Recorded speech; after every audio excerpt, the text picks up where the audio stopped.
La forêt de Grala, c'est 600 hectares de verdure.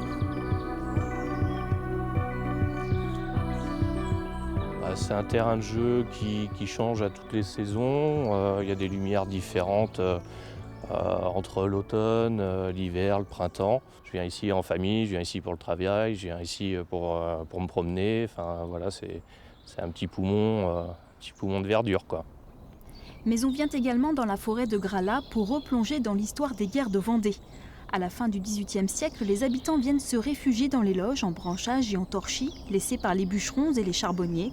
La population fuit la répression menée par les colonnes infernales du général Turreau. Cet épisode est raconté chaque été dans un spectacle au cœur de la forêt. Un homme à cheval, c'est le général Charette. Ils savent d'une part que la vie est possible, par le témoignage des bûcherons ou des charbonniers qui y opéraient, mais parce qu'ils savent aussi qu'ils seront sous la protection de Charette, qui se sert de cette forêt pour lancer des raids contre les républicains.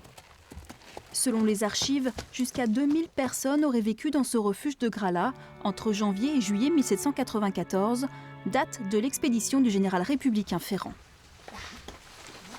Le 16 juillet 1794, moi, général Ferrand. Quand le général Ferrand arrive, il s'aperçoit, il voit les loges, il s'aperçoit qu'il y a eu une vie, mais il n'y a plus âme qui vive, parce que les habitants de ce qu'on appelle la paroisse de Grala, puisqu'ils ont reconstitué dans la forêt un cadre paroissial, ont été avertis et se sont enfuis.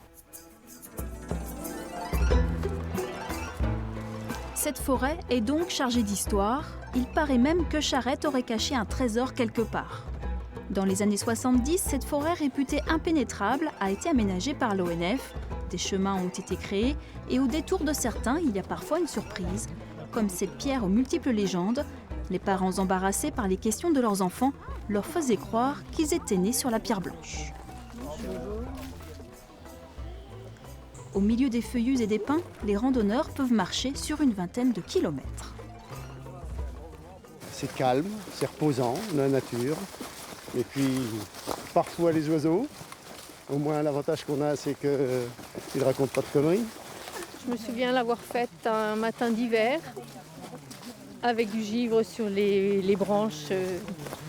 C'était magnifique. C'est un endroit où on peut méditer, on regarde les oiseaux, la beauté des paysages.